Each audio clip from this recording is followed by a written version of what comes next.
Hello and welcome back to another episode of the Final Flight podcast. And yes, it's our Cheltenham Festival anti-post countdown show. The lads, it's week 16. It's the final week. We thought, let's just have us three on and we're going to look back at some fantastic selections. Aren't we, Rich? Are you looking forward to tonight's show? Can't wait. Fantastic. Joe, it's been a brilliant series throughout the whole thing. Probably gone a lot better than any of us thought it would, to be honest, the amount of guests we've had come on. I suppose the question is, mate, have you enjoyed it? Are you looking forward to having a little look back? Yeah, 100%, mate. I don't know about looking forward to looking back. But yeah, there'll be some laughs in there. There'll be some good choices and there'll be some poor ones. But yeah, I can't wait to have a look through, mate, and see, we can run through what we were actually thinking, what was going through our heads when we put some horses up. Yeah, I mean, obviously, it's anti-post. It's always going to be tough when you're sort of kicking off quite early in the season. You are taking a lot of risky darts at it, and you're trying to hit one on a decent price. And some of these picks are fantastic. Some of them are okay. Some of them are absolutely shocking. But we'll have a laugh looking back, and I'm sure Rich will have a good time too. And I'm not going to rip you at all tonight, Rich. It was like me for the flat. I struggled a little bit, but it's all a learning curve, as we've said, aren't we, right, mate? But There's always next season. There's always next season courses, mate. It's all a learning curve. We'll get better as we go, and as we get more experience going through it. So what we are going to do is we're just going to go week by week and have a look back and have a little chat about what we think and things like that, and then we'll summarise at the end, and then we might throw another dart at it to try and rescue a little bit of pride in it somehow.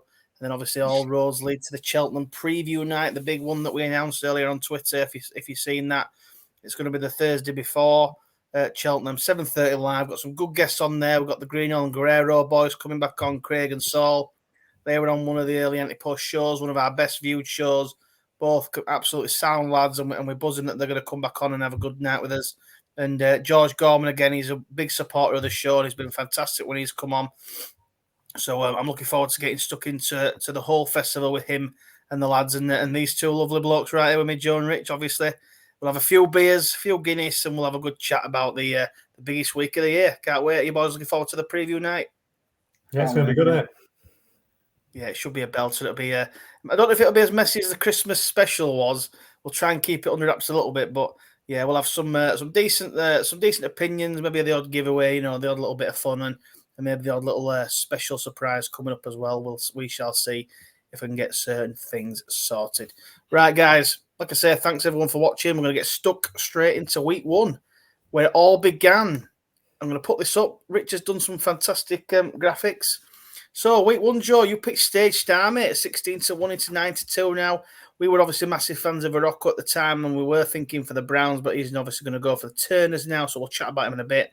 Rich, you went Facile Vega Arkle. That's now out to 7-1. I'll kick off with you, Joe, mate. I mean, this is probably one of your best picks of the whole series, Stage Star. You feeling good about that one, mate? Yeah, 100%, mate. I mean, it was looking very promising, wasn't it, before he pulled up at Cheltenham in the handicap chase. But, we all seen the video before the race where, Paul Nicholls basically said, his big days in March. I think he must have said it 2-3 times.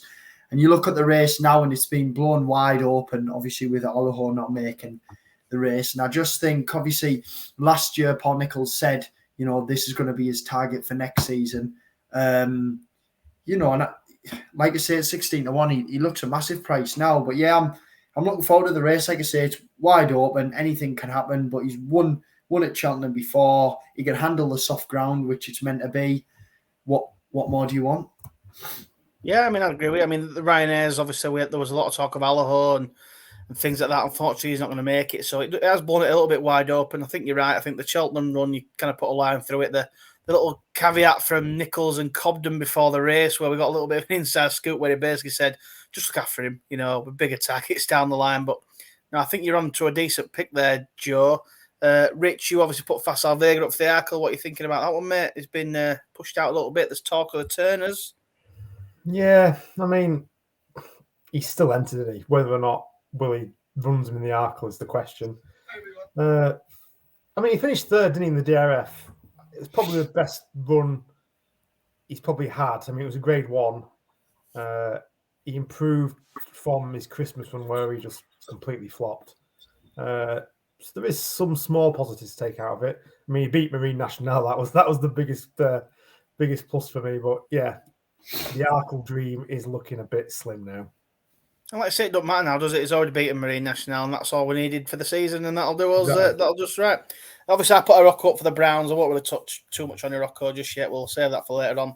But he's obviously not going to the Browns now. He's only entered in the Turner, so fingers crossed he takes his chance on that, and we'll chat about that in a bit. So then week 2, why is that? Is it coming up? Yeah, here we go. Obviously, us being big fans of Rocco, we all decided to get him in our teams. But I've got Tupu in there. I did manage to back him at the 10-1 just before we did the show, but it was 6-1 now, 3-1 favourite. Allaho, Ryanair, Rich. This is unfortunately the first of many that's no longer available. He's obviously injured out for the season. He gutted for Allaho. Yeah, I mean, what price did I get again? 7s, did you say? 7-1, yeah, with a juicy prize. Right. Especially after the King George run. That'd have been a massive price. I mean, look how open the Turners is now. He's not running in it. Ryanair. I think Ryanair. Sorry, I think he'd have bolted up, wouldn't he? But yeah, I mean, he did being in there. He's made a glass, unfortunately. So yeah, it was a chance, and obviously it didn't work out. Yeah, it was always going to be a risk. I mean, the price was juicy. You know, you can't deny not taking a punt on it. I know that maybe a few people went non-running or bet whenever that come up, but it was just unfortunate that he obviously picked up that injury. But it'd have been close to evens if he was running.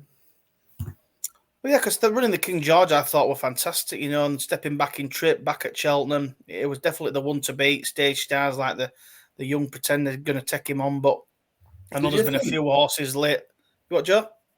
I couldn't get when I watched Allaho's run again the other day, and I just thought against slow horses he seemed to be not. I don't know.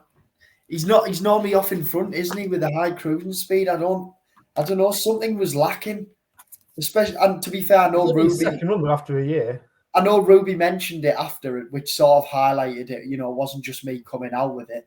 But when I watched the run again, you know, with Brave Man's Game and looking into race and Hewick and stuff and Shishkin, obviously, you know, Shishkin going the Gold Cup now.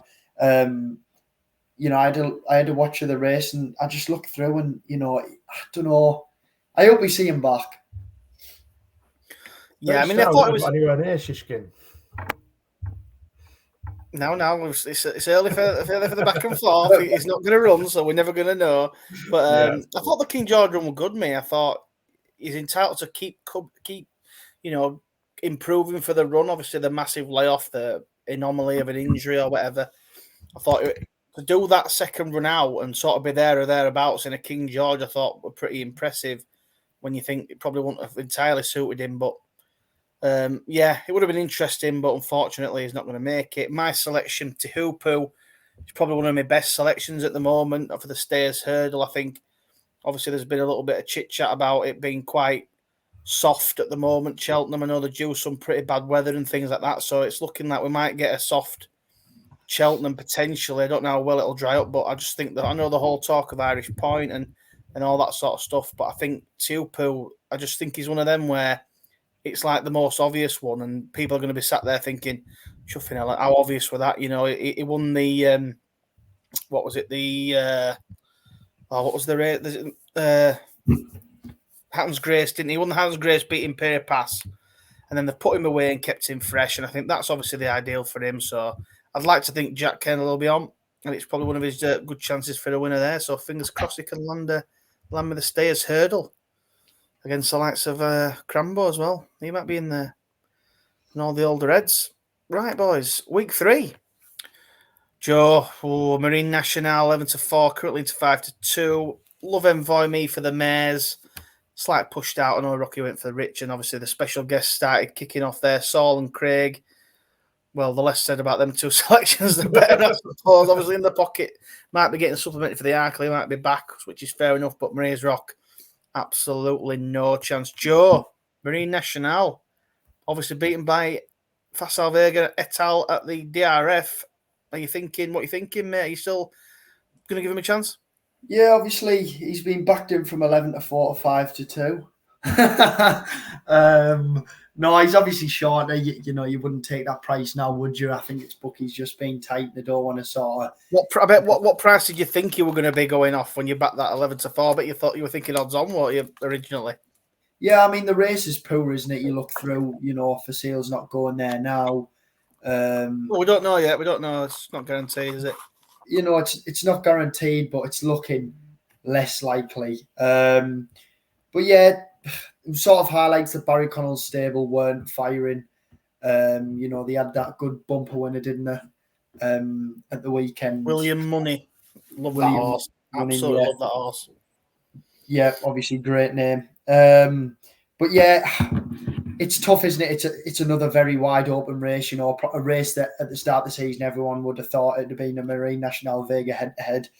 Now, you know, you've got Founder 50 later Tom in there, who both beat Marine National and Vega last time out. I know he's the shortest in there. Will they be able to get him right? I don't know. There's too many questions, isn't there? His wins, stuff like that. You know, I'd like to see him run his race. Whether that was him running his race at the DRF, no one knows. But yeah, fingers crossed he gets there and he runs. But like I say, that 5-2, I think the price is ridiculous. But then again, I mean, JPR 1's 10-1. So when you look at that, you think, yeah, his price isn't too bad. Because for me, you know, you look through. It's a tough race, to be honest, mate. Like I say, I put Founder 50 up, didn't I, later on? I know we'll get to that, and that would probably be my play at the minute each way. Yeah, I mean, obviously, the DRF has kind of thrown it all out there. I mean, it's not... I don't actually mind it. It makes an open race, you know what I mean? We've got an Arkle with a lot of horses with a couple of question marks behind them. They've all run really well, and they've all been beat, and it's a bit like we don't know who's going to win. And I'd rather have that than something at 1-3 on. Because it just does take the sting out of it. I know people say, "Well, we'll try and get a favourite beat," and you know, a little bit like that. But I'd rather it be a more open race where you think, well, any of these could win. It'd be interesting to see what Willie does decide with Facile Vega or Gaelic Warrior. I know he's got Hunter's Yarn in there. I put him up, didn't I? Thinking that he might be the one that they'd throw at it and send Facile Vega up in trip. And Gaelic, I don't even know what they'll do with Gaelic after that run. That were obviously pretty poor, but it certainly throws an open market up. And what do you think, Rich? There's a lot of question marks and answers, isn't there? Yeah, the Arkle's wide open at the minute. I mean, Marine, yeah, he's had one bad run. You can always think of a horse at one bad run, but I think he needs to put on performance to kind of justify that favouritism. But yeah, it's a tricky race at the minute. Yeah, I mean, like I say, I mean, you would think maybe back on better ground for Marine National, but there's no guarantee it's going to be better ground. If you're looking at a soft ground Arkle, I think he may just struggle. I mean, sorry to butt in there. That's the thing for me though, and that's why I didn't. Well, obviously, I was gutted when he got beat at DRF, but I've never got the excuses of he doesn't get the soft ground because he won the Royal Bond on heavy ground. He won it. I know the form doesn't really stack up that great. He won his beginners on, you know, bottomless ground, and you look back and you think, yeah, I know they've saved him for the better ground. But still, you know, he's a national horse. He's ran on heavy ground at the Royal Bond. He showed that he had speed there. For me, the questions were a lot more than the soft ground. I don't know how you felt like, but I don't think anyone could solely blame the ground there. You're saying you don't believe Barry Connell, Joe? Is that what you're saying? No, it's not that I don't believe him. I think he's better suited to the better ground, but I just don't think the run was... Can't breathe. I don't think the run was bad enough to blame the ground, if you get me. You know, if he's beaten a length or two, then you say fair enough. But you look beaten a long way out to me. Yeah, and obviously there's a big debate flying around after that about the whole wind up and breathing issues or potential issues. But like I say, Barry Connell said it was only the ground that stood him, so we'll see. But this is the thing with Facile Vega, where I think if we do bad weather and you're talking soft ground Arkle on the Tuesday, wow, would you step him up in trip or would you take your chance? I think they'd take the chance, me personally, which obviously opens up. Let him go off. That's what I'd do. That's what I mean. Let him have another crack, and if it's a bit more slowly run, maybe, and it becomes a bit more of a staying test, then you just never know, do you? You just never know. And the facile Arkle dream could still be alive, Rich. You never know, mate. Oh, can you imagine after all this, after all this, and he goes and wins, it'd be absolutely fantastic. Scenes. Right, I love it. Right then, week 4, We'll go back one. I had Love Envoy for the Mares Hurdle. I think again, I thought this one was a bit dead in the water. Obviously, Lost in Mouth absolutely trounced her, but that was on very decent ground. If we're getting the rain, if we're getting the adverse weather and it coming up soft or worse, that brings Love Envoy's staying power into play. She loves the sales, isn't she? Yeah, and then she'll win the Mares and then she'll get sold for an absolute bonds. Fingers crossed. Right, week 4. Joe, you've got your captain here, mate. El Fabiolo, champion chase. 1-2 on now. Wow. MVLM for me for the Ryanair, 16-1 into 4-1. And Rich's out there picks a Gerhard, 20-1 for the Stayers. Now 10-1. And we had George Gorman on, who put Champ Carley on for the Browns, but I think he's unfortunately injured, or he might be coming back, but he won't be going over fences. Rich, you sort of threw a bit of joker in the pack with Sir Gerhard. What do you think of this one for Stayers? It says something that this is probably my second strongest pick of the team. For the week now, isn't it? Yeah, I can't wait to see him back. You know, everybody could see that fences wasn't his bag. I mean, he won the Ballymore in torrential rain, horrendous conditions, and he stayed pretty well the Ballymore trip. So, not completely worried about the 3 miles. Like you say, he won over his hurdles reappearance this season. So, yeah, I think he's got the class for Stayers. So, it's going to be a good race. Yeah, I mean, he's got a chance. He's got an each-way chance. Joe, El Fabiolo, he's just a bit of a dead cert now, isn't he? Yeah, like I say, it was a bit muggy, mate. And I know it was week 3 in, and we tried to sort of avoid handicaps and stuff like that. And I think it was not far away from the DRF. Obviously, it's a muggy pick from me, but yeah, I think it's about 4.5 point profit if he wins. So fingers crossed. I won't be finishing on a blank anyway, and if I do, then it's gone very wrong. I mean, it might be all you need to beat Rich, so I won't be too worried. I also had MVLM for the Ryanair. I think he's got a live chance, obviously returning after winning last year. His runs this year have been decent. You know, behind Jericho Lorman, he's sort of been kept a little bit fresher this time round, ready to go for the Ryanair. So fingers crossed he does go and he takes his chance. I do think he's got a good chance. James, if it's Hitman and MVLN over the last together. Oh my god! If it's Hitman and MVLN over together again, I'll be happy either way. Either way, I'll be happy, mate. But I'll probably be screaming my head off for Hitman. I'm not gonna lie, just because I'll have an absolute field day on the old socials if it happens. Lovely. So steady week there. Have I skipped a week? No. Is that week 4? Yeah. Week 5 then. Joe took a dive with brighter days ahead. The Mares Novice Hurdle. I went for Dysart Enos. Both been backed in. Rich, you went for Mirazor West for the Supreme. And then Daryl Jacob put up Factor Foul for any race at evens. Was that short when Daryl Jacob put that up? Oh no, those prices are what they are now currently. So it's evens still. I think he must have been a big price because I'm certain he'd lost his beginners a couple of weeks before. Because I remember he said that they took it easy on him. I'm certain. I think because he got beat by American Mike, didn't he? So it'll be a decent price, I'd have thought for that. But his evens now, he's obviously Daryl Jacob knew what he was, didn't he? Daryl Jacob knew. It's obviously pays to listen to the show. He's obviously looking like he's going for the First week we actually got a jockey on, wasn't it? This was the first guest, the first jockey guest of the season. Well, I know obviously George has been a point-to-point jockey or whatever, but his first professional jockey, and I feel like we caught a pretty big fish. Daryl Jacob jumping on.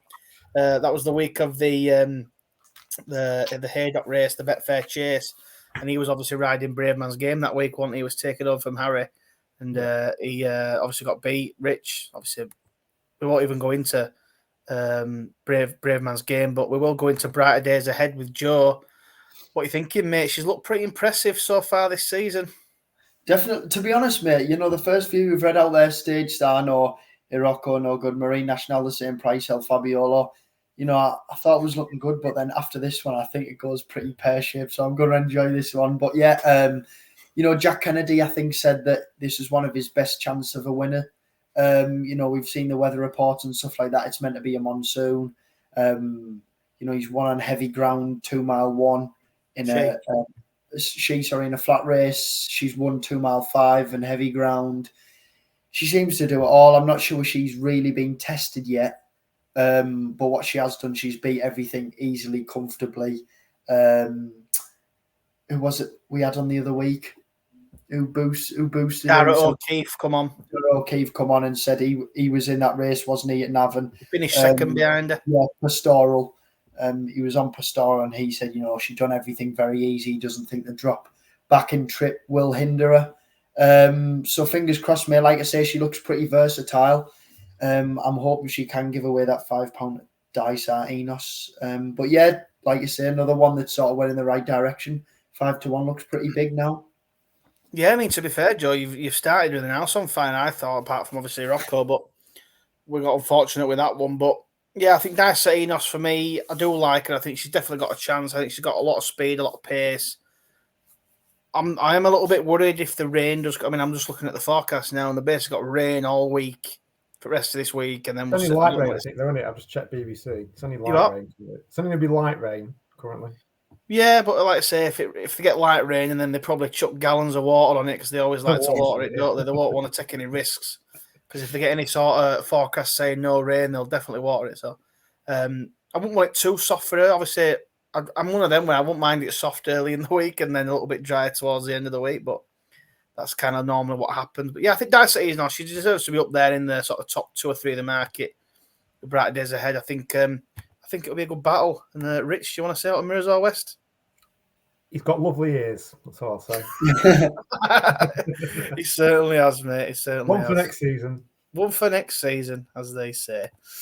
Right then. So we had week 6. We got Henry Brook come on. A fantastic jockey, stable jockey for the Green on Guerrero stable. Obviously, we've got a good connection with them. And he put up Bennett Road for the Triumph. Unfortunately, he's not going to be going now. So that one's in the bin for Henry, but he was a fantastic guest. Really enjoyed having him on. Rich, you put up Jerry Colomb, and I put up Stay Away Fair for the Browns. He's 10-1 into 10-3. That's probably one of my best ones at the moment. And Joe, Marie's Rock. She doesn't say, does she? Oh, he's muted. Yeah, we'll move on then, Rich. I'm muted myself. Sorry, mate. Nah, she doesn't stay. This is another one where I thought outside the box. Nikki mentioned it earlier on in the season, but she's just been disappointing this year, hasn't she? I know she obviously won and then she got battered by Bob Ollinger. No excuses there, mate. Just, completely in the wrong camp there. Would she have a chance in the Mares Hurdle? I think they're going Mares Hurdle now, aren't they? No, not for me, mate. See, watching her now, she didn't. I feel like she does it worse now. She seems to really hang in a finish. And like I say, she wouldn't be for me at Cheltenham. You've got a few good mares in that race. You've got Love Envoy, who will absolutely love the slog, and then you've got horses in there like Lossy Mouth and Ashrow Diamond from Mullins's, who are classy horses. Not for me. I think she's got too many quirks. Yeah, that's fair enough. I mean, Joe, Rich, sorry, you put Jerry Colomb up, Gold Cup. Surely no chance of reversing that form. If it is a monsoon and the heavens do open, it's a bog. I mean, he'll stay all day, won't he? But yeah, you might place maybe. I personally, I don't think he'll see which way they've gone. I think he will struggle. I think the pace you've got to go out in a Gold Cup is very fast. And I think, like you say there, I think if it's anywhere near like a good to soft or something like that, no chance. I obviously put Stay Away Faye up. I'm happy with that with the Browns. It does look like a very tasty race now. You've got potentially, looks like a Factor File's going to go there. Grey Dawning potentially, depending on the ground maybe. You've got Giovinco obviously entered still and things like that. It's going to be a tasty race, but I'm happy with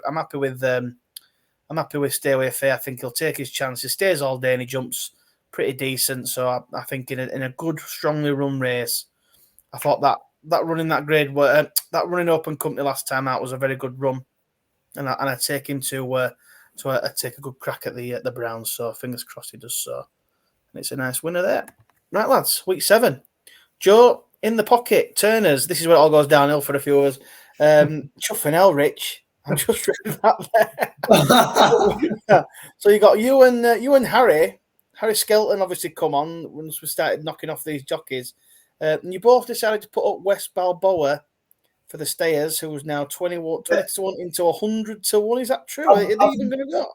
Sorry, haven't you missed another certain horse off here? I'm going to say you missed your other selection off there. What was the other one you put up? Don't you remind us? You'll have to rewatch the video. So you got Gallia Della Toe. He put Gallia Della Toe up for the Mare's Chase. Harry Skelton said absolutely not. And then he put West Balboa up for the... Stayers. Well, yeah, you just about said Stayers, didn't you, once he got in there quickly, but we won't talk about that.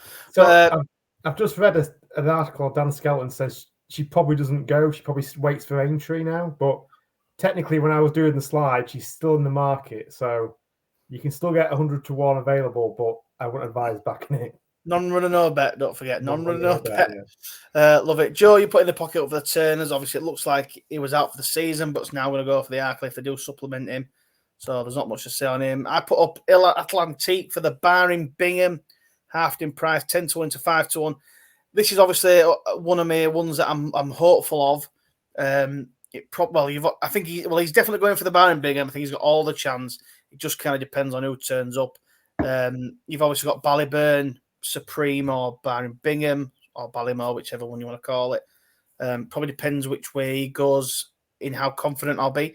I've obviously put another horse up later on down the line for the any race. I'll talk about him later. But yeah, I think he got a really good chance in the bar in Bingham. Just depends. I suppose if Ballyburn decides to go here, obviously you think Townend was on him, so I don't know who Ryan Atlantique. He might get like a Danny Mullins or something jumping on from the front, maybe. So yeah, it's a decent pick that for me. I'm happy with him. So yeah, fingers crossed. Is that week 7? Yeah, week 8. Joe, Hocker de Tabert for the Mare's Chase, 10 to 1 into not available. What do you think on that one, mate? Yeah, again, very unlucky. I mean, retired now, I think. Yeah, sadly, mate. She had a bit of promise, but it was just unfortunate, wasn't it? I think she was shorter at one point. I think she was about 6 to 1. If you look at the market, it's the market's pretty short on Dino Blue, but they've all really got question marks. Dino Blue, will she like the trip? Allegori Devassi got beaten this last year. It's one of them, mate. It's disappointing, but and sadly the horse is no longer in training. So yeah, like I say, I knew it'd go pear-shaped at some point, mate, and it's not looking great. I know we're having little quiet spells as we go through all this, but no bother, mate. I put up Shanna Bob for the Bartlett at 33 to 1 before he ran in the race at Cheltenham, and he won that race. Obviously, did plenty wrong. I really like this horse. You what, sorry? Didn't you have a good bet that week?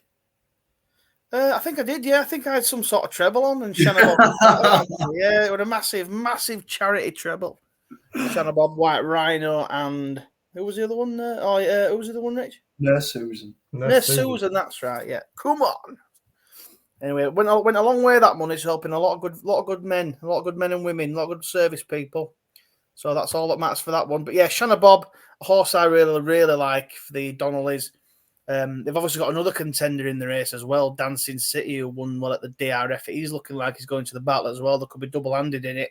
But I really like Shanna Bob. I think people are writing him off because he might be a bit inexperienced, but he just looks like he's getting better and better with each of the 2 runs. He's a proper stayer.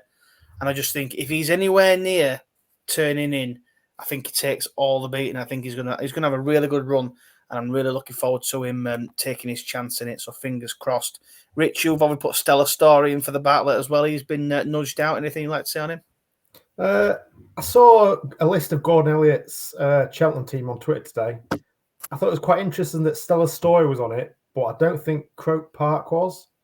So I'm just pleased that he is on his Cheltenham team. So I think he's got a good chance. Like I say, he's a stayer. He seems to stay all day. So I'm just hoping that he's in contention as he goes up the hill. And I think he should be staying on right at the end, hopefully. Yeah, it's a tough race, the Bartlett. It's been very open as well, but there's 2 good chances there. Craig Nicol obviously come on, another very good jockey. Put Wilmount up for the Supreme. He's obviously no longer going. They're not going to take any chance with him. I think it's a little bit of a setback, which is unfortunate, but that's the way Anti-Post works. Week 9, then we had Tom Bellamy on. He was a fantastic guest. He's obviously rode horses like Broadway Boy, Paisley Park. Joe, you put down Memory Lane for the bar in Bingham. That's no longer available, so he's obviously not going. I obviously went for Wilmount for the Supreme. He's obviously now not going. Rich, I don't know if this is bad or good, but you put Broadway Boy down for the Browns. He's now doubled in price near enough. Is What a even week gonna that be good was for the Browns? picks. You are? What a week that was for the picks. I'm going to say that was a fantastic week. Week 9. Put it in the bin. I did read somewhere that Broadway Boy, he did have ulcers, didn't he? What they found from his last run. So if that's all cleared up, he's a horse that I do like. He's a bit novice in his jumping, but he just seems to stay and find, and hopefully they'll take the chance in the Browns. And I think he's got another each way chance at least. I mean, it's a very competitive race now with Factor Foul potentially looking like he's going. So, but he's a horse that I like. Like I say, he's got a good outside chance. Yeah, I think it's good, to be fair, because Tom was pretty close to them, wasn't he? And he knew anyway that they thought a lot of him. So if the ulcer story is true and he's fully recovered, then they have running quite a lot earlier on the season. He did seem to be out quite a lot, and he's had this break now, so maybe that'll freshen him up and help his chance.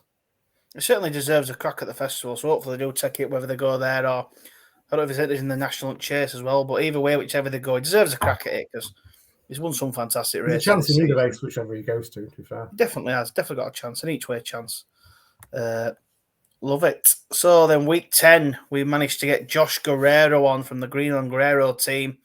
That was a really insightful episode, a really good show. I really enjoyed that. Listening to Josh talk about a few of his horses. And he obviously dropped the massive news that Irocco was back in training and he was back in full work and they're maybe potentially going to get back to Cheltenham. Obviously, there have been loads of talk on Twitter about Irocco. Every time he's mentioned, all hell breaks loose and we absolutely love it. Did you see that form boost at weekend? Well, he's had form boosts left, right and centre and the only really thing people seem to crab him with is the fact that he's just coming back off a bit of a layoff. But, he's been back in training for a plenty long time now and he'll be A1 fit and we'll talk about him again later on. But back to week 10, Joe, you obviously put Astro Diamond up for the mares. She's been backed in a little bit now. I've got Sergino, probably my absolute best pick of the whole series, to be honest. And Rich, you put it's for me up for the Supreme. Another dart at the Supreme that's fallen short. And Josh put Stay Away Fair for the Browns. Rich, what's happening here, mate? He seems to be falling off the wagon. The Supreme is just a race I'm going to avoid, I think. Just have to leave it now. Just that was a bad one. Should have just put SP favourite as your pick. I picked it's for me, and then literally a day or two later, it was out injured, and another pick down the drain. Moving on. To be fair, I sort of you always looked at it in the post, but I've never known it where so many picks have been basically kiboshed so quickly. You know what I mean? Like a minute, 24 hours, and it was like, chuffing hell, what can you do? But Joe, you put Astro Diamond up for the mares. Has she got any?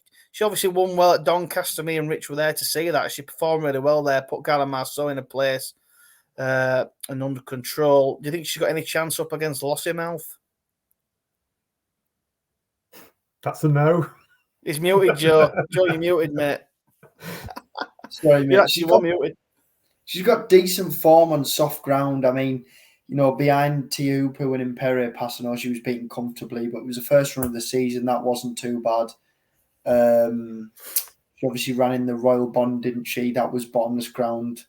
But yeah, it's going to be tough. I think her best chance is probably going to be a downpour, isn't it? To try and get Lossiemouth beat, but it's going to be tough. Like I said, backed in. Lossiemouth's being backed in. Very much heavier. Like I say, the only sort of pro she's got is she's 7-year-old. She's still pretty lightly raced, even though she's raced against good horses and got that experience. So fingers crossed, mate. But like I say, it's looking slim against Lossiemouth now. Yeah, it'll be tough, mate. It'll be a tough race. I've got Sergino there for the Triumph 6-1. Probably my best bet of the series, to be honest. Like I said, there into 8-11 on favourite. Puts Burdett Road away with ease. I think this horse is the real deal. I seriously do. I think he's an absolute beast, and I'm very much looking forward to seeing him beat the rest of them in the Triumph. And you've got a couple for the Irish coming over, but I'll be absolutely shocked if this horse gets beat. Personally, I'm all in on him. I think he's got a great chance. He looks like one of the next big things. I think so. Yeah, Sergino for me, brilliant. Cannot wait to see him on that Friday, and hopefully it all goes to plan. Right, week 11, Lorcan Williams come on and talked up a good game. Talked up Langer down a little bit after his 3 or 4 out the back runs, and him and Joe both put him up for the Coral Cup, which is interesting. I put Heretier up for the Mare's Chase. I thought she might still go, even though she got beat last time out, but they're not going to go anymore. She won't even entered. And Rich, I'm going to come to you again, mate. He put Conflated up for the cross country at 7-2, and what were it? 24 hours later, they said he was going to go for the Ryanair. Yeah, so Gordon Elliott basically said that Conflated was the best thing he's seen jump a cross country hurdle, and now he's best going thing for I've Ryanair. seen over the banks, he said, didn't he? Yeah. And then they said, but not good enough to beat Delta Work. I imagine that because Delta Work is owned by the same people, that they're splitting them up. But mind you, didn't stop them with Tiger Roll and thingy, did it? That's true. But Delta Work, I think, will be 10 or 11 next year. So I think this will be Delta Work's last year, and then I think it'll be 12. Oh, well, there you go. I think next year, this year will be Delta Work's last cross country, and next year, the hat trick.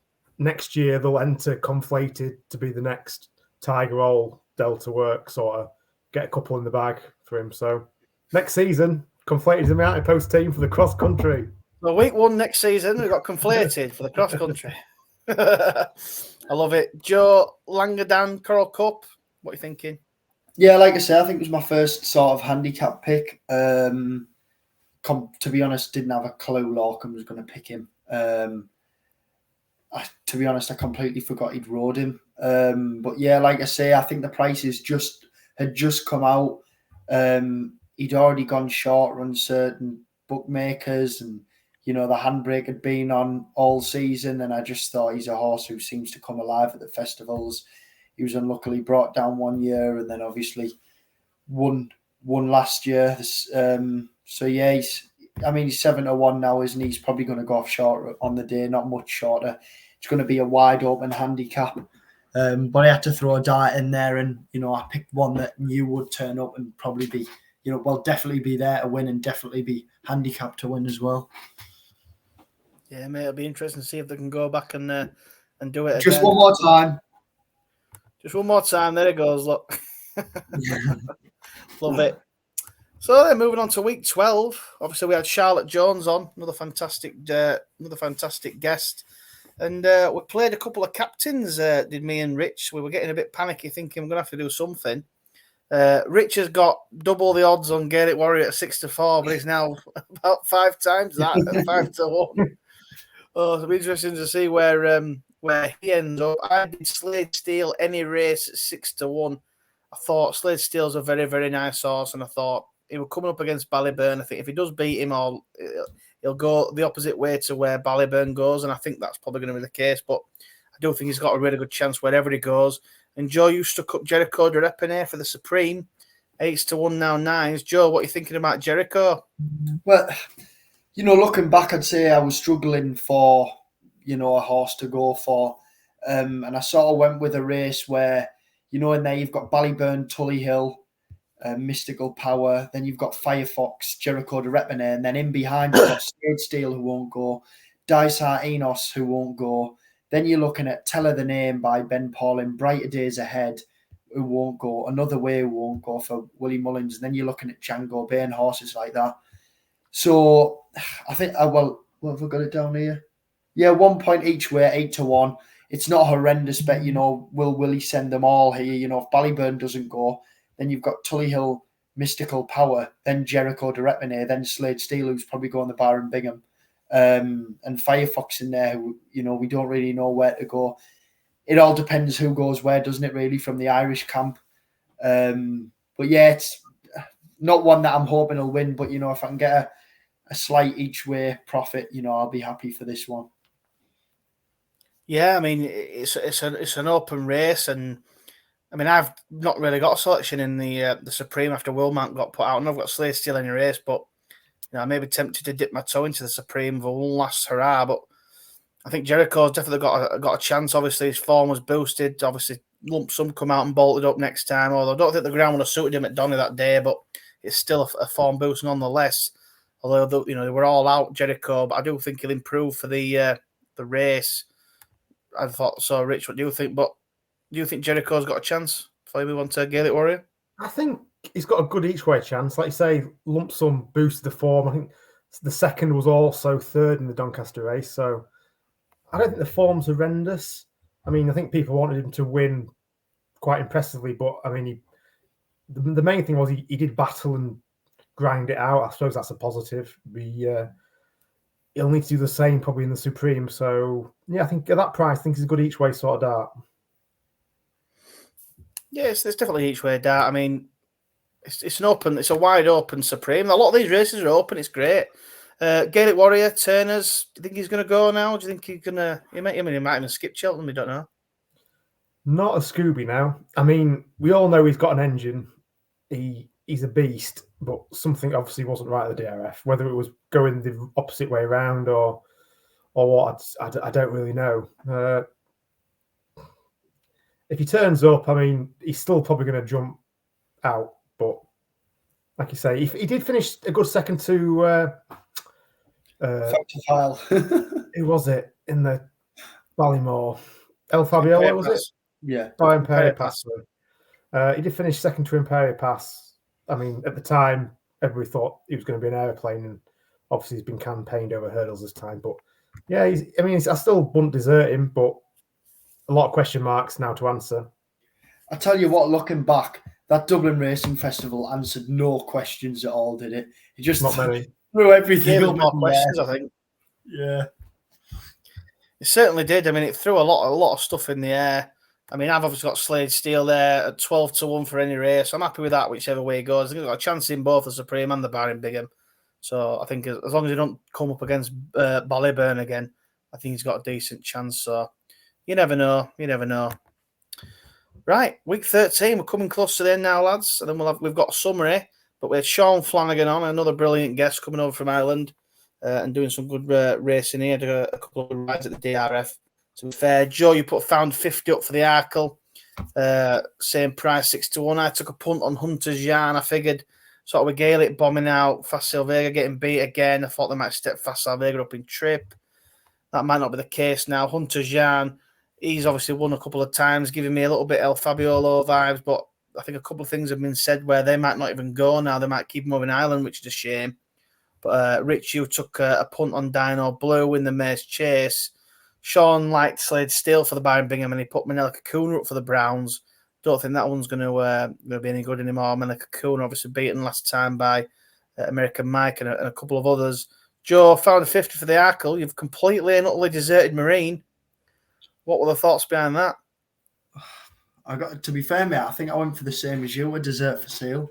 To be fair, I never put for sale up. To be fair, I might put him up tonight. You never know.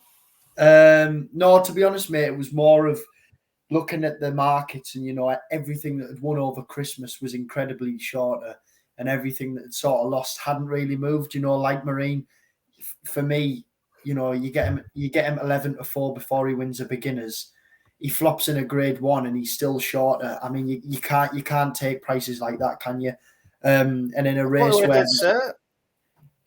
where there's questions answered, I've still got him in at a big price before he's been hammered into 5-2 from 11-4.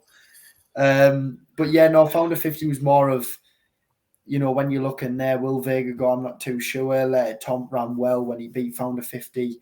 The slight drop back in trip for me will probably suit Founder 50. And, he jumps well, he travels well, he's versatile as well on the go, and he can go in the heavy ground.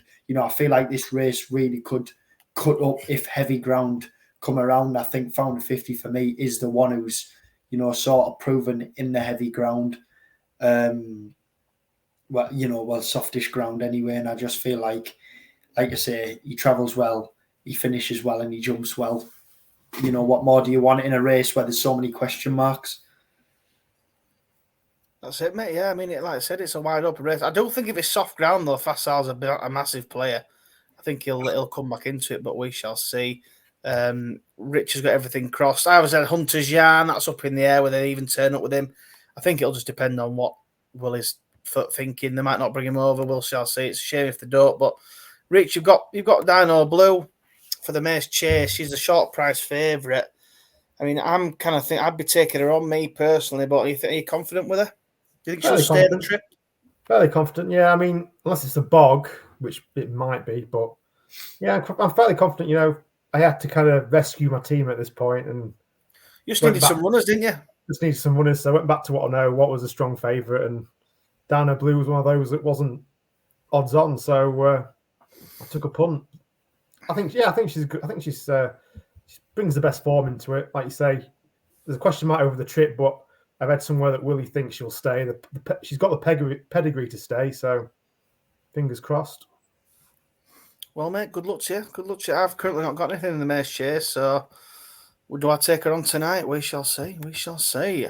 Right then, week 14, the second to last week. Darragh O'Keefe, come on. Another good jockey, had some good winners. Obviously, a Gentleman Game Rider, and he put Gentleman's Game up, as did I. Not in this week, though. We'll get back onto that in a minute. Joe, you put Grey Dawning on for the Browns. 9-2 is now 5-1. I was currently seeing a little bit of money for the Turners. I'm assuming that's due to the fact that people are thinking it's going to be soft ground. I put Delta Work up for the 5-1. I think he's fine. And Rich, you put Florin Porter. Joe, are you slightly worried about this little bit of support for Grey Dawning for the Turners? Do you think that's where it might end up now? Slightly, mate. To be fair, I think the market sort of revolved around Fact to File, getting basically saying he's going here. But I mean, when you look through Grey Dawning's form, he won at Warwick on soft ground. He won at Warwick on heavy ground, 2 mile 5. His last run was over 3 mile when he won. He won at Haydock, the extended 2 mile 5.5 over soft ground, beating Galliard de Menil. So, I don't think it's a worry, but I think it's a worry for the horses that are in there when you're looking at a horse like Grey Dawning. Willie, we know Willie is very strong on Fact to File. Since he got, basically entered for the race, the money comes straight away. I think he's even money, best priced. You're looking at the Turners and you're thinking, well, Ginny's Destiny, Grey Dawning was about to serve it up to him when smashing into that fence. And then you've only got a Rocco to beat after that, haven't you, really? No, but for me, it's a bit of an easier race, isn't it? And I think that's probably why the money's come anyway, especially in non-runner no bet. If he lines up here, he's going to be much shorter than he is against Fact to File. Yeah, I mean, you've got Fact to File currently 4-5 on, Stay Away Fame, Monty Star. That's probably going to be quite a decent run, Brown Advisory. Like I say, the Turners, there's question marks against a couple of them in the Turners, so do you think maybe they'll go there for the potential easier race? Potentially. Joe's just going to nip to the toilet. It won't be a second. But Rich, you've obviously put Florin Porter up for the National Chase, and then they mentioned he might go for the Stayers. Do you think he's going to go here? Do you think they'll stick to fences, or do you think they'll drop back to the Golden Oldie? I don't know. I mean, he's been jumping fences all season, hasn't he? So would it be a bit of a strange one to just change him back to hurdles for one run? I don't know. I mean, if he does run in the National Hunt Change, I think he's got a chance. I mean, he's a 2-time Stales hurdles winner, so he's got the stamina. He jumps fairly well, especially going that way round. So I think that'll play into his strengths. We'll see. It's one of those where, like a lot on my team, a few of those potentially might go to other targets, but they're still in there with a shout if they do turn up. Yeah, you're not wrong there, mate. And I put Delta Work up for the cross country. I just think he's completely been laid out for it again. I think he's on for the hat trick. He's won it the last twice. If there's anywhere near soft, he's the one to beat. They've already mentioned Galvin might not even go. You up? It's waterlogged on it in the minute. Exactly. They're saying it's underwater. It's a swimming pool. That'll do me just fine. The talk of Galvin not even going if it ain't decent ground. So that's one. They've got Manila Indo, who would have to go and do it the first time. And I just think he's just going to be turning in, absolutely swinging. Jack, whoever's on board, Jack Kennedy or whatever. And I just think he's going to go and win. I think he's the one to beat. And I thought 5-1 was a fantastic price. If you're telling me you can still get 9 to 2, it's a muggy each way, but I think I'd be taking that all day long. It's a complete 2-horse race, probably, I think, between him and Manila Indo, and I think his experience and staying power on the hopefully soft ground will see him over the finishing line in first. And then that'll be his cross-country career over after winning 3. Like good old Tiger Roll. Right then, week 15 last week, we had Stephen Mulqueen on. And Joe actually took me on. He put Manila Indo up. So we've got 3 darts at the cross. Well, 2, because yours is going as a rich. Sorry, I won't mention it again. I put up Gentleman's Game for the Gold Cup. I thought after speaking to Darragh O'Keefe and them sort of mentioning how he's fine and he's flying at home and he's going to take his chance. I thought at 20 to 1 each way, I thought it was a decent punt. Obviously, Galloping the Champ's going to take all the beating. But at an each way price, you'd be getting sort of 3-4 places, whatever. I don't think it's a bad bet. He's a little bit of an unknown. He's already beaten Brave Man's Game. He stays. It's his first crack at it. You don't know what sort of improvement it's going to bring out of him going up a little bit further in trip and the Gold Cup trip. I just think he's got a good chance, and I'm all for him at that price. Rich, you put up my mate Mozzie for the Grand Annual, same price. What are your thoughts on that one? It's one of those, like you say, Gavin Cromwell said that he's either going to run here or the Arkle. I think he mentioned that with his mark, he'd have to run above his mark to win the Arkle, even though it is quite open still. So yeah, it's like with the other pick. It's one of those where they've got a chance whichever race they're running, basically. But yeah, I thought I'd take a dart at the handicap. No, it's a fair shout. Like I say, if they take the chance in that, you've got a great chance. So all the best for you there. Joe, you put Manila Indo up, currently still favourite 5 to 2, up against my Delta Work. Taking you on, mate. What do you think of Manila Indo? Will he be able to handle it? No. You're muted again. You're still muted. Hello? Go.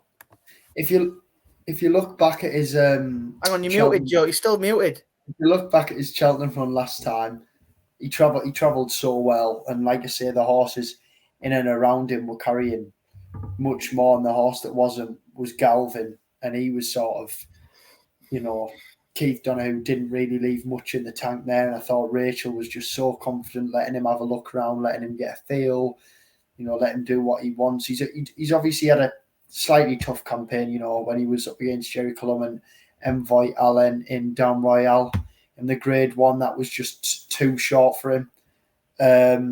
But like I say, he's proven on heavy ground. He beat Statler on heavy ground in January in the Grade 3. I know he was getting weight. Was it last season yet? And obviously he's a course winner. He won the Gold Cup on soft ground. I have no doubt that he will enjoy it round here. Different sort of course though, the cross country, isn't it? Yeah, 100%. But I mean, in terms of Cheltenham as a whole, there's not many places like Cheltenham where you go, you get the raw, it's the pre-parade drinks, everything to do with a horse. And I just think, it's a horse who's done it all before and done it in the Gold Cup. You don't get much bigger than that. So fingers crossed, they've got one up the sleeves here, because I do think that run last time at Cheltenham was a complete setup for this race. And I was very impressed, to be honest. That's fair enough, Joe. And I mean, I've already mentioned Gentleman's Game, but yeah, it's a tight one. Stephen McQueen put Galvin up, but I think with the rain potentially, he might not even go. That's what they've said. So we'll see if he does go. So if you are backing Galvin, be wary of the ground. But not a bad pick there overall, guys. Right, summary. You've put a summary sheet up here, Rich. I'm going to try and decipher this. But Joe, you obviously had a total of 16 selections. 6 of them are shorter in price. 2 of them have gone out in price, and you've got 5 non-runners. And your best chances are Fabiola. What do you think of your chances, mate? You think you've had a decent 16 weeks? It's been tough, mate, hasn't it? I mean, them 5 non-runners have probably killed me in a way, in the pocket, in there, Can't really explain some of them, but there's some decent ones in there. Like I say, Stage Star, El Fabiolo is definitely my best chance. If I can come out in profit, I will be very happy. 2 gone out in price, which isn't a horrendous start, to show that I was looking in the right sort of direction. But yeah, it is tough, isn't it? Starting 16 weeks out, it's not easy, as we sort of found out through the weeks when you're looking at horses. One's running 1 week, the next week it's a lot shorter, and you're like, I missed that one. I need to look in handicaps or whatever. But yeah, I think I've done all right. I've got a few all right ones in there. Brighter Days Ahead at 5, stuff like that. So fingers crossed we can get a few points on the board, and then hopefully we'll be seeing that for Langadan, and I'll be leaving in a bit of profit. Yeah, fair enough. I mean, like I say, it's our first crack at a full jump season, and doing an anti-post show was something we always wanted to do, and maybe we will start it a little bit later next time round. They did find it quite tough at times. Earlier, we need bigger prices. We'll start it straight after Cheltenham. We'll start it week 1. I obviously have got the same 16 selections. I've got 10 that have shortened up in price, 1 where the price has gone out, and then 3 non-runners. That don't work out there, Rich. So whatever's left are the ones where the odds haven't moved from your selection. The same as. Right. Okay. So 2 have stayed the same price. I'm with you. Yeah. You could have made that a bit clearer, mate. Come on. Last time I put you on out of room, as you can tell. Well, mate room. Anyway, I'm only joking. I'm quite happy with the way it's gone, actually, to be fair. To only have 3 non-runners out of 16, I think it's not bad. Well, you are the jumps expert, so I hope you were the best one. I won't go that far. I mean, a lot of people don't think I'm the expert, but I'm quite happy with there. Sajin, obviously the best chance. Been the one that's been absolutely smashed in. 6-1 at the time, a massive, wasn't it? And now he's obviously the absolute dead cert of the week, so I'm happy with that. And overall, I'm happy with my team, and I'm looking forward to getting stuck into the big week. Rich, I'll let you finish on your selections. Go on, mate. As you can see, it's been a bit of a learning experience.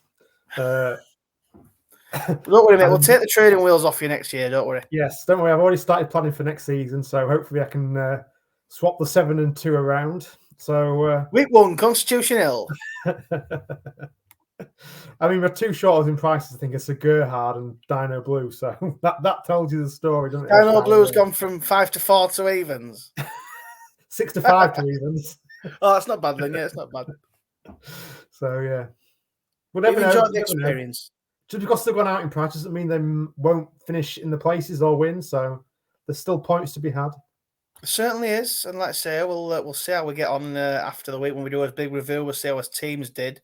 But to be honest, lads, I mean, we thought we might do. I mean, have you got? Do you want to add a bonus selection? If you've got a bit of a bonus selection, I see you can add it now. But I've been struggling, unless I put the absolute monster that is our favourite boy. Have you got a selection, Rich, that you want to put up, a bit of a bonus one? Well, I've been looking on 365. Ballyburn is still 5 to 4, no runner, no bet for the bar in Bingham. And I think that's a good bet. I think that's where he goes, personally. Please put him up, Rich. Please put him up as a bonus selection, because then I'm going to pile into him for the Supreme. Yeah, I am actually. I think 5 to 4, no runner, no bet for the bar in Bingham, I think is a great bet. This is anti-post. There's no non-runner, no bet involved here. Come on. Well, I'm having this. If James can have any race, I'm having no runner, no bet. Well, no, you can have no runner, no bet. You can have it. It's a bonus selection. If he doesn't, it's a bonus selection. You can have whatever you want. Fair enough, Rich. Have you got a bonus selection, Joe? Before we sort of wind it up. Right, I'm going to go for a bit of an out there one. It's a horse who, when I was looking through my notes tonight, I'd written down before. He does run in the same colours as our beloved. And it's Johnny Who for the Albert Bartlett at 16s. He obviously ran at, was it Doncaster? No, he went to Cheltenham, didn't he? And there was that race at Doncaster where Shanna Bob was going to go, and I don't think they went. He was up against Gidley Park, but it was good to soft 2 mile 4. When you looked at his shallow run, that was never really going to suit. He wanted a bog and he wanted stepping up in trip. He wanted point-to-point soft mile. 3 miles soft ground. His maiden was 2 mile on heavy ground, and that was heavy at Taunton. And then Carlisle soft ground, and then they put him on good to soft at Cheltenham, which didn't suit at all. But I think if it is an absolute slog, and I mean slog, over 3 mile, especially how well he ran against Captain Teague the first time in that sort of level. He's been suspect, Captain Teague's off the Bartlett now. Yeah, that's what I mean. I think he stands a chance anyway. That's if he goes. Obviously, it's a bonus selection. He might not go, but if I was backing him, I'd definitely go non-runner, no bet. But yeah, we'll see. Yeah, I mean, it's not a bad pick. It's got a good chance. And like I say, it's such an open festival this year. I know we've got a few odds-on favourites. You've got the Constitution Hill, Lossiemouth, El Fabiolo, Sergino. They're probably your 4 muggy ones. Or there'll be a lot of people piling into that, accumulate, maybe even with Galloping Deschamps. But it's nice to see a lot of open races everywhere else and nice chances. I think for my bonus fun bet, I'm going to do it, lads. I'm putting it up. It's going to cause a meltdown on Twitter, but I'm going to put him up for the Turners. I'm backing Irocco. Come on, Irocco! Come on, and it'll be John Joe Rat like that crossing the line. In the silence of Cheltenham as the tears flow, it'll be glorious. It'll be a glorious day. I think the whole world will just stop if you actually win. It's like anything. It's win-win for Irocco. They've brought him back steady. They're happy with him. We spoke to Josh Guerrero when we went to see him the other day. They were very happy with him. JP's team had checked him over. They've got some of the best, vets and things like that under their books, and they completely cleared him. He was 100% fit and ready to go. And he's been in fast work for a long time since he come back. So I understand that coming off the back of a layoff is a negative, but there's a lot of question marks about the horses in the Turners. Factival's not going to go now. If Facile Vega goes, he'll obviously be a danger, but he's all got to prove it. Stepping up in trip for the first time. You got Grey Dawning probably stepping back. He's probably the one to beat and Ginny's Destiny. It's a tight little race, but Irocco, he was electric at Warwick. He likes soft ground. He stays. He's got the pace. We've been doing a little bit. I've been speaking to Paige Fuller, who does Race IQ.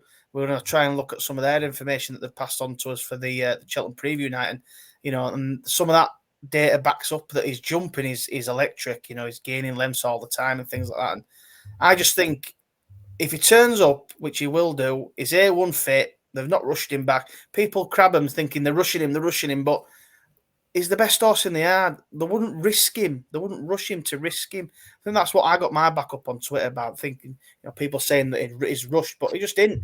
JP's a multi-billionaire. He ain't going to rush them back if they don't need to. Do you know what I mean? They're going to take the time with him. They have done. And if he turns up, they're happy with him. And that's all I can ask for. And I just think people go on about, you've backed him at a big price, so you're just defending him, blah, blah, blah. Well, to be honest, you back a horse because you think they're going to win. And then just because there's something maybe happen, you don't necessarily go back against them. You know what I mean? It's like, are people going to go against Marine Nationale now? He's been beat. No, they're still going to back him and think he's going to win. Facile Vega, same. Galloping Deschamps been beat. Do they suddenly go against him now because he's been beat before? No, they don't. It's like you back horses that you enjoy backing and you think they're going to win, and that's it. And it's a game of opinions, and that's what it's all about. So, yeah, like it a lumpet. We'll have a good time doing it. And that's my speech over. I forgot what I put up now. Who did I put up? I'm going to start calling you James Shakespeare Woods. I thought that was quite a good speech there. I thought, to be honest, it was. But anyway, we're gonna have a good time. Very inspiring.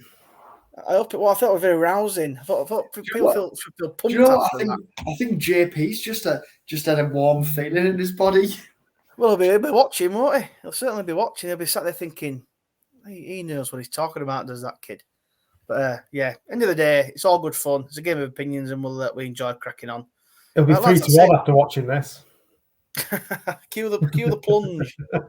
It's already been plunged in, so you know what I mean. He's been back. He's about 9-2 now. It's just about a muggy each way price, but I do think you're going to get maybe 5 runners, maybe 6 if we're lucky. But we shall see. But I think if he turns up, he's got a right chance. His jumping's electric, and he'll just if he's turning in swing. I say the thing is with the Rocco, right? If he's got nothing to lose, if he wins, it's like hell breaks loose. We'll have the best day ever.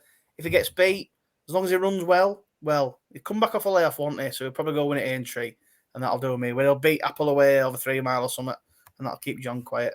Now we love you really, John. Right then, that's us. We're finished. So that's it for the Cheltenham Festival Antipode Countdown Series. Rich, have you enjoyed it? It's been a good 16 weeks, hasn't it? We started off just us, and then we managed to get a couple of guests on, Saul, Craig, George, and then somehow we managed to get Darryl Jacob on, and then every week since we've just had like another top professional jockey on week after week. It's been great. So hopefully we can continue it next year, and obviously into the flat. Yeah, it's been magic. I mean, Joe, Harry Skelton, Henry Brook, Craig Nicol, Charlotte, to name a few. It's gone a lot further than we thought it ever would, and the fact that we're just sort of racing fans getting to chat to these jockeys week in, week out. It's been a blast, Ante, mate. I've really enjoyed it. Have you? Yeah, like I say, I'm not sure they'll be watching, but obviously a big thanks to them. Like I say, I just thought it'll just be us every Monday sort of thing, going through it, and that's what we love. But never did I think we'd be sat speaking to Harry Skelton and Darryl Jacob and Charlotte and Lorcan and Henry Brook and even Craig and Saul and George, Jack, everyone we've had on. It's been unbelievable, hasn't it? And fingers crossed, like Rich said there, we can sort of carry it on for the rest of the jumps. I know it seems to wind down into the flat, and then hit the jumps hard again next year. When are we starting our anti-post Cheltenham show again? Is it the week? Is it the week after this? The week after the festival? About 3 weeks' time, I think. About 3 weeks' time. I was going to say you'll have to for the prices, because my God. What we will do is we'll do like a review show after the Cheltenham Festival, and we've got to put one selection up on the review show for like a year's time.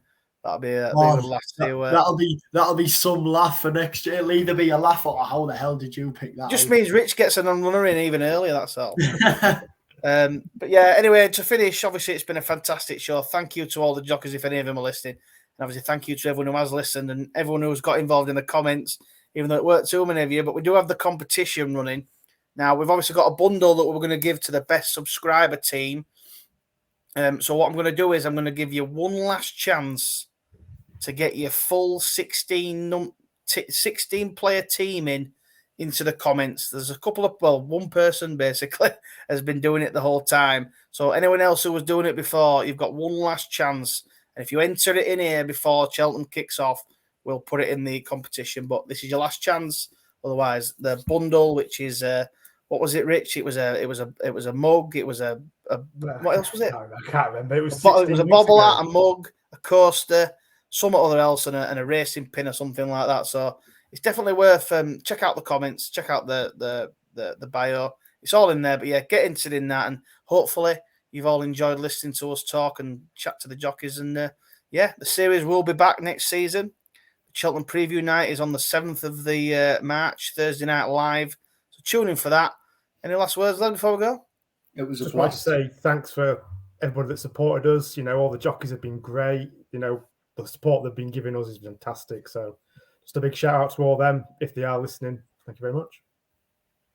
Joe, final word? Yeah, it was a blast, mate. Unreal. Cheers, everyone. Remember, bet responsibly, but pile in on Marine National for the article.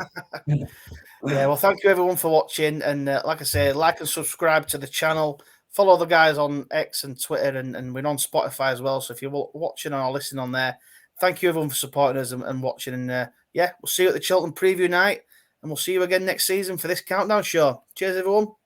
Thank you and goodbye.